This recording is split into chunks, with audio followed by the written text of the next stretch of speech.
Yeah. I also wanted to talk about the kind of gear I'm running this season.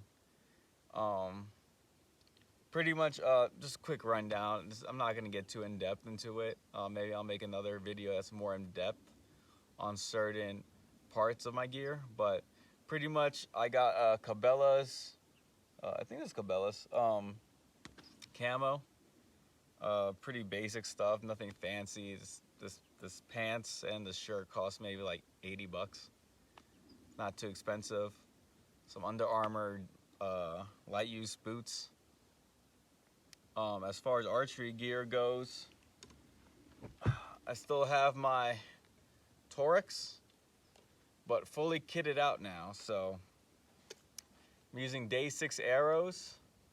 Let me pull one out.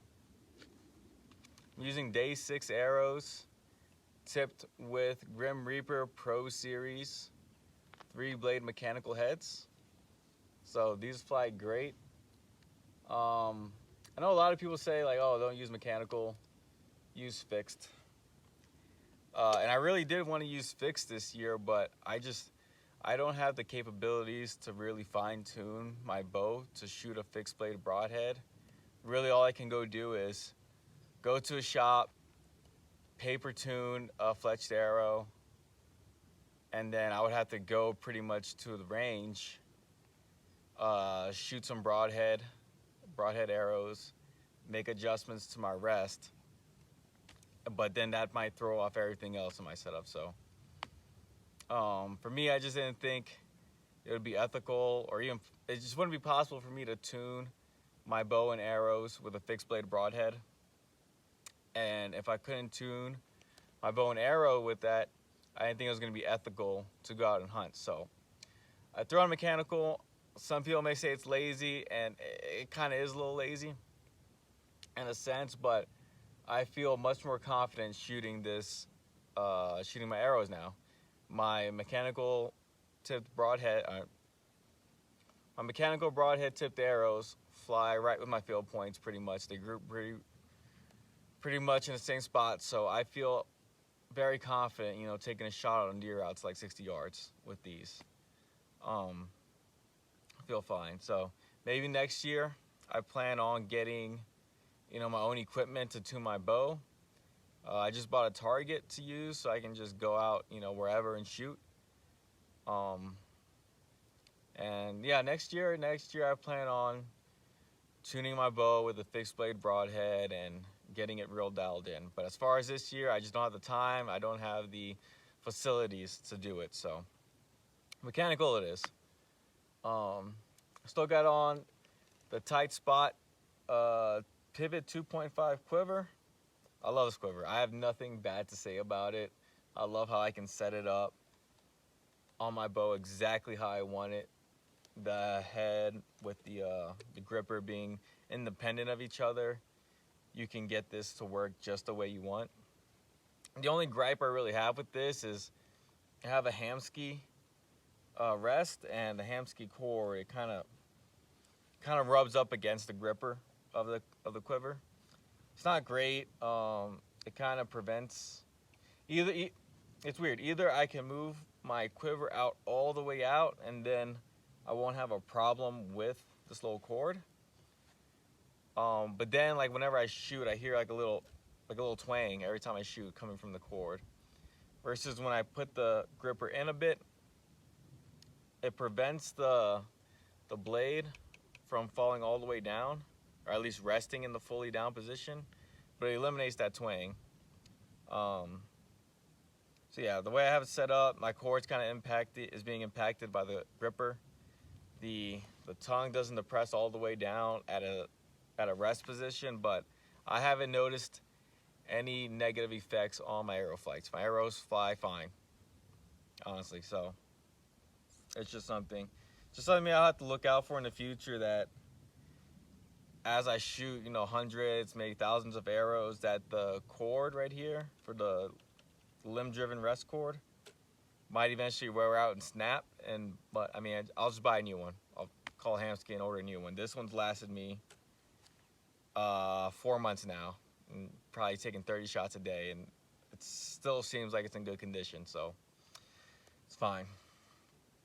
Speaking of that though, yeah, I still have I have a Hamskea Trinity Hunter rest. Awesome rest. Super, super robust, super well built. Not to say anything bad about the QAD rest, but I had a QAD. It was their cheapest option, to be fair, but it just seemed very flimsy. And it actually broke on me right before my first day of turkey hunting. My first day of turkey hunting, I was gonna go with my bow, even though it was shotgun season or general season. I was gonna go with my bow, and literally that morning, as I'm waking up, getting my just checking my equipment one last time, I noticed my rest was broken, the QAD rest. And I hadn't dropped my bow or anything, hadn't hiked with it, nothing. It just, I guess, just from the use of shooting arrows, the QAD rest broke on me. So yeah, running the Hamskea Trinity Hunter Pro now. Awesome. I feel like it's just bulletproof. I love the fine micro adjustments you can make to really tune your bow. Awesome rest. Recommend it to anybody. Same thing with pretty much anything I have here that I'm gonna review. And maybe it's biased because I'm using it. It's the only thing I know, really, because this is all my first bow and all my first accessories. But everything here, from what I researched and use, is top notch, and I can recommend if anybody's looking for equipment. Just the accessories I have, maybe not the bow itself, but the accessories on the bow are top notch. Going into the sight, I have a TrueBall Excel AccuTouch. I guess it's not. I have an Excel AccuTouch. I have the fixed model, so I don't have the fancy slider. I didn't want to bite you. I couldn't find a good used deal, but I found this rest used. I found a good used deal on it. It actually originally came with the AccuStat 1 pin housing. So I got that plus the sight mount for like $200. I ended up selling the sight for $100. So the Excel AccuTouch, just the base itself, I got for a good deal of $100. I love it. I love the fine tuning adjustments you can do to the windage and elevation. It's beautiful compared to the sight I had before. And the sight I had before, it was a fused 5-pin fixed sight where you couldn't micro adjust the pins really. You would have to unscrew each pin and try and barely move it to get it perfectly where you wanted. Wasn't great. It did its job, to be fair. It did its job, but it just wasn't great. I wanted something better. So I got this sight, bar, rail, whatever you call it, is phenomenal. This Excel AccuTouch, phenomenal. The actual scope I'm using an UltraView UV3 single pin housing, which is I know it's not commonly used in hunting. Most people I see use a 2 or 3 or 5 pin sight. And I was using a 5-pin sight when I first got my bow, is what came on my bow. And it was fine. Just every once in a while, maybe I would miss pin, and I know that's on me, not the sight itself, but there's just a lot of clutter. And my thinking at the time was, okay, if I see a deer, I get deer fever, I get nervous. What if I draw on that deer and I mispin it, and then I miss or wound a deer because I mispinned? So then I was like, all right, I'm gonna look for a single pin sight housing. I saw the UV3. I like the way, I love the way the UV3 looks. It's beautiful, beautifully made. It looks like a fucking spaceship on your bow. I love the abilities it gives you to change out different parts of the scope housing. Like if you want to put in a magnifier, different color pins, different size pins, it has the illuminated pin option if you want. It's awesome. I love this. And so I know a lot of people don't want to use a single pin because it's like, oh, what if the deer's moving? what if you need quick target acquisition? I found that it's not, at least with the way my bow is set up and my arrows are set up, I can set my pin to 30 yards. And I leave it at 30 yards while I'm bow hiking. Because leave it at 30 yards, well, if I see a target at 30 yards, easy, put the pin on fire. I'll hit my mark. If it's closer, if it's like, let's say 20 yards, I just need to aim like an inch under, an inch low, maybe 2 inches low. Or honestly, if it's like a deer-sized target, I'm just gonna use the pin. It's gonna be fine. As long as I aim for the big area of the vitals, using my 30-yard pin on a 20-yard target, I'm still gonna pretty much hit where I'm aiming at. Now, if it's going to 40 and 50 yards, I've practiced with this scope housing enough to where I know if I leave the pin at 30, I know where on the post I need to aim to hit 40 yards and 50 yards. So I feel very confident that if I see a deer, you know, it's at 50 yards, I don't want to take the time to dial. I'll draw back, aim for the bottom of the post, just above the bubble housing, and fire. And I'll hit my target. I have no doubts about that. So I don't see a downside for me for using the single pin. Because anywhere from 20 to 50 yards, I know where to aim using the scope housing to hit my target. And if it's farther than 50 yards, I'm probably not going to take a shot farther than 50 yards. I may take one at 60 because I practice at 60 all the time and I feel confident. But yeah, if it's farther than 50, I feel like I should have time to, you know, go dial to where I want and take my shot. But yeah, so that's my sight. That's how everything's working. It's beautiful. One of the last things are my stabilizers. So I got Cutter stabilizers. I was looking for, honestly, the best looking stabilizer on the market. I know there's like the Bee Stinger Micro Hex, which is a cheaper option, and I hear nothing but good things about those. Nothing but good things about Bee Stingers. My brother-in-law actually used Bee Stingers, and they swear by them. A lot of people on the internet swear by them. I just didn't like the way they looked. I thought they looked goofy. I wanted a stabilizer that looked good on my bow. I wanted my bow to look good. Maybe it's vanity in me. I'm being vain, trying to make my bow look good. But yeah, I wanted a good looking stabilizer setup. So I found Cutter stabilizers from Brandon McDonald's channel, who, if y'all haven't seen, y'all should go check out his channel. I'm sure y'all have seen his channel, because if you found this video, you're in the depths of the archery world, because this is like my 3rd or 4th video. I have like 2 subscribers. So you'll probably have seen Brandon McDonald's channel. But I seen his video using the Cutter stabilizers, and I fell in love with them. They're a little pricey, to be honest. I spent probably like a little bit north of $200 for both stabilizers, but fuck it, I really wanted it. So I'm running a 12-inch in the front and a 10-inch in the rear, 3 ounces of weight in the front, 6 ounces in the rear. So I'm doing a 2-to-1 split for the stabilizer weighting, and it feels fine. It feels fine. I definitely feel like it's definitely reduced the sound and vibration of my bow. So that's really good. If it doesn't really affect my pin float, it's done that. I've paid a lot of money just so my bow sounds and feels a little bit better.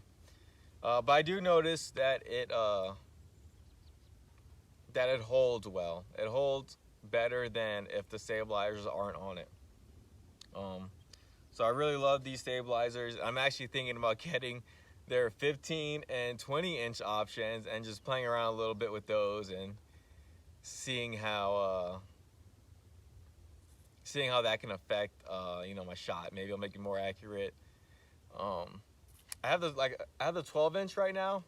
I don't really notice too big of a drawback hiking around with it.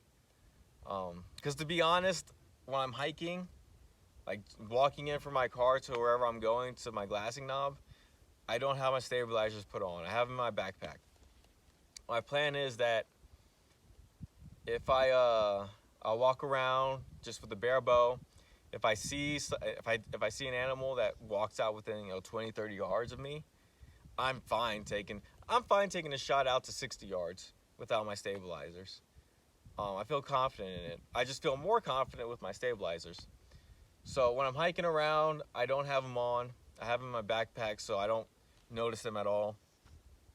My plan is that when I get to a glassing knob and I see an animal and I'm gonna make that stalk, then I'm gonna take out the stabilizers, hook them on real quick, and hike. And when I have hiked with them on, it's not that big of a deal. I don't know, at least with the 12-inch and 10-inch bar, I don't notice it that much. So maybe in the future, maybe next year, I'll use the 15 and see if that bothers me, or maybe even the 20. To be honest, I'll see. Why not? I mean, what's the worst that could happen? So yeah, and then finally, still got the Hoyt Torex, the basic one, not the XT. Flies fine. I have it set at 70 pounds, and I have a 29-inch draw length, so I'm getting decent speed out of these heavy arrows. I didn't mention this earlier, but these day 6 arrows come in at around 490, 500 grains. So they're pretty hefty. Coming out of this bow, they're coming out at around 260 feet per second. So they're not speed demons, but I don't need them to be. They fly fast enough, then they hit hard. They're gonna hit hard. So yeah, this Hoyt Torex I've been shooting it for almost 9 months now, and I love it. It's accurate. I don't feel like I have any drawbacks buying this mid-range bow versus a Hoyt Venom or any of the other flagship bows. I feel perfectly fine with this. Would I shoot a little bit better with the Hoyt Venom? Possibly. I would get more arrow speed out of it for sure. But I don't feel as if I'm handicapping myself using this Hoyt Torex. I feel like as far as a bow hunting situation, this is perfectly fine. I'm perfectly happy with it. Set this down now.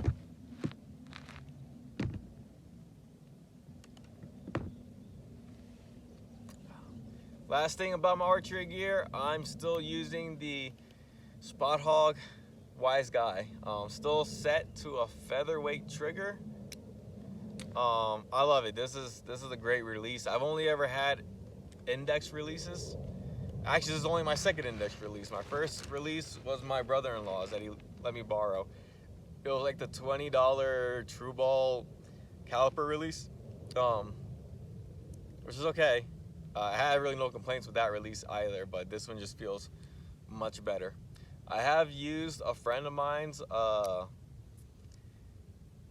hinge and thumb button release, and they're kind of fine.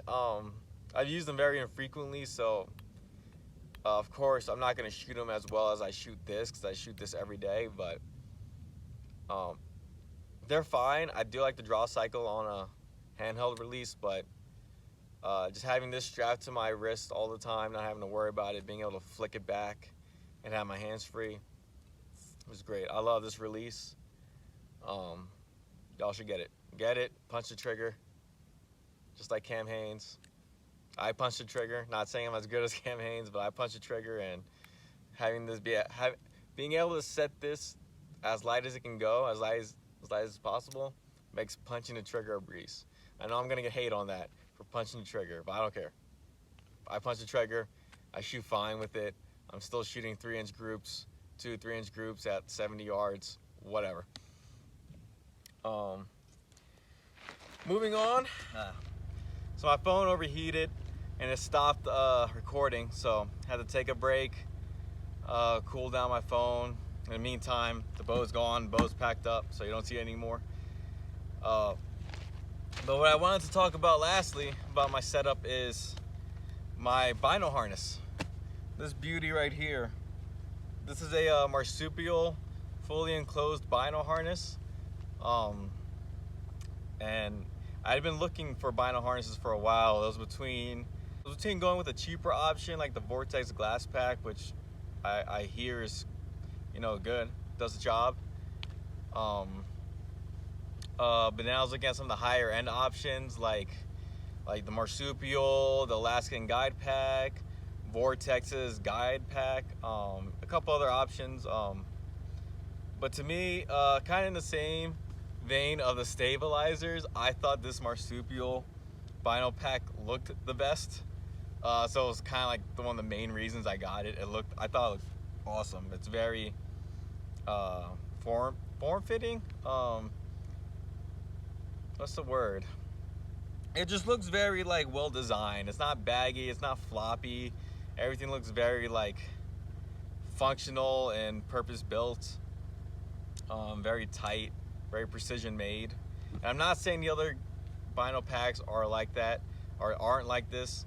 The other vinyl packs are great. Get whatever you want. But for me, I thought this looked awesome. The other main selling point for me was the fact that it had the magnetic clasp for the vinyl lid and it folded open in this way. So if I want to take it out, glass, okay, cool. Just drop them back in there, put it back. Don't have to look at anything. Don't have to worry about using a little clasp to hold the top down. No, it's just a magnetic strap. You can pop it out when you need, close it back up. Awesome. Got the rangefinder pouch with it as well as the radio pouch with it. So this thing is set up awesome. I also love the fact that it sits up on you. It doesn't sit like at your belly. A friend of mine's vinyl pack sits kind of low, like almost above his stomach. Like not at his belly button, but like kind of like the middle of his body. I don't know. I wasn't a fan of the way it looked. I like this that it sits up on your chest, so it's constantly just right there by your chest. I also love the fact that they had it in my favorite color. Coyote, khaki, tan, flat dark earth, whatever you want to call it. This color is awesome. I love it. As far as the actual binoculars I'm using, I had to go the budget route, so I have some Vortex Diamondbacks, not even the HDs. I just got the regular Diamondbacks, 10 by 42s. So pretty basic. They're good. They're good binoculars. Honestly, for me being a first-time hunter, I don't need the biggest and the most expensive and the best glass. I just need something that I can use to get me out in the field and glassing. And these binos are good. To me, they work perfectly. I will say that I've used my friend's Vortex Razor UHD 12 by 50s, and those binoculars are amazing to look through. Everything is so crisp and clear, and everything looks even brighter than it does in real life. But those binoculars are also $1,500, which at this moment I don't want to spend.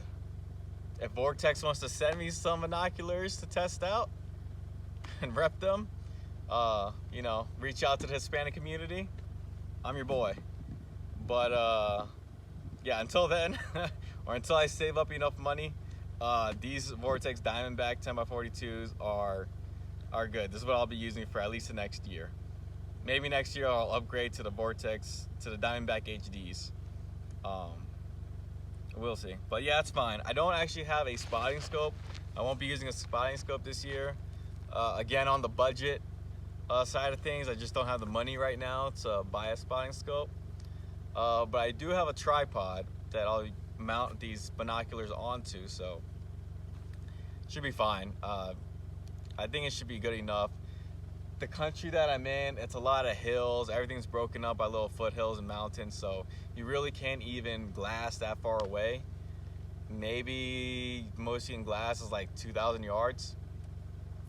These should be fine. These binoculars should be fine. I should be able to see and pick out stuff. If I don't see and pick out deer or bears or wherever, it's probably because of me. It's probably because of me not being able to see the animal versus the binoculars not being able to show me the animal. So these binoculars are great. I love Vortex products as well. Their warranty is awesome.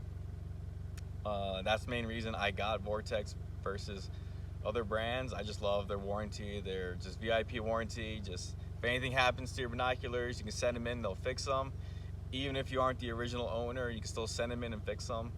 On my rifle, I have their Strike Eagle 5x25, and I love that scope as well. Have nothing bad to say about Vortex, so yeah, that's pretty much it.